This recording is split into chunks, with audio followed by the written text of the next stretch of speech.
अभी मेरा बर्थडे आने वाला है 11 फेब। मॉम से नहीं मिल पा रही हूँ because I had depression 4 years I was into depression so I 11 Feb. Oh happy birthday thank you so much. तो वो मतलब कुछ मेमोरीज होती है, कुछ स्पेशल डेट्स होते हैं जो आपको याद आ जाते हैं कि अरे ये तारीख को ऐसा था, ये तारीख को ऐसा था। तो वो होता तो है but I can just hope, मैं बस दुआ कर सकती हूँ कि चीज़ें नॉर्मल, बिकॉज उसके और मेरे वजह से मैं मेरे मॉम से नहीं मिल पा रही हूँ and that is the worst thing that can happen with me कि मैं अम्मी से ना मेरी बात हो पा रही है, ना मैं उनसे कभी, मेरे को याद भी नहीं मैं लास्ट उनसे कब मिली हूँ या कब बात हुई है।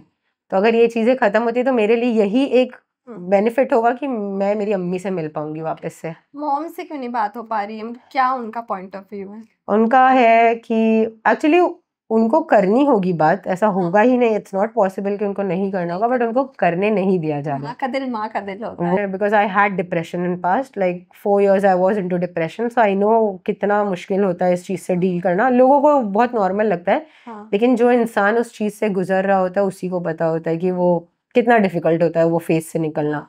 कहते हैं जब इंसान सैड होता है, डिप्रेस्ड होता है, तो सेल्फ लव बहुत ही ज्यादा काम आता है। खुद से प्यार करना, खुद के साथ वक्त बिताना, किताबें पढ़ना, कहीं घूमने जाना, कुछ बनाकर खा लेना, या फिर फ्रेंड्स।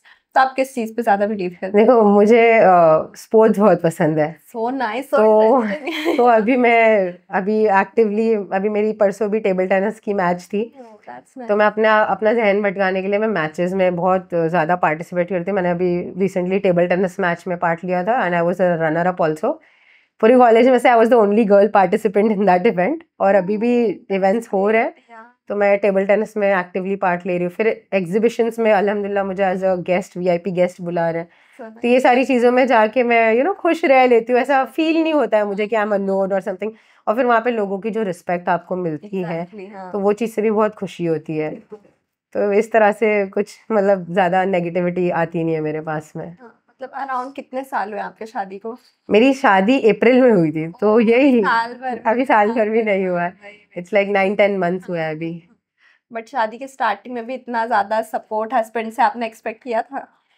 देखो हस्बैंड से सपोर्ट तो मैंने एक्सपेक्ट किया ही था हमेशा से, बिकॉज आई न्यू हिम। हमारी एंगेजमेंट 2023 में ही हो गई थी, तो तब से हम कांटेक्ट में थे, तो ऐसा तो था नहीं कि I did not know him. तब अदनान खुश थे शादी से? अदनान भाई के वजह से ही हमारी एंगेजमेंट हुई थी। एग्जैक्टली। बिकॉज शादान के बारे में जब अदनान भाई को मैंने बताया था तो ही वॉज द वन जो जाके शादान से मिले हैं एंड घर पे उन्होंने फाइनलाइज करवाई ये चीज़ें। Luckily thank you so much Adnan भाई कि आपके वजह से मेरी फिर एंगेजमेंट हुई थी, उनके वजह से ही एंगेजमेंट हुई थी। फिर शादी तक होते होते थोड़ा उनका अलग क्लैशेस हो गया था, उस वजह से वो नहीं आए मेरी शादी में। बाकी चीज़ें उनको सब पता थी, अदनान भाई का इन्वॉल्वमेंट पूरा रहा था मेरी एंगेजमेंट में और इनको पसंद करने में। तो ऐसा कुछ भी नहीं है कि इट्स लाइक मैंने ज़बरदस्ती की हो या ऐसा कुछ भी है। तो आपने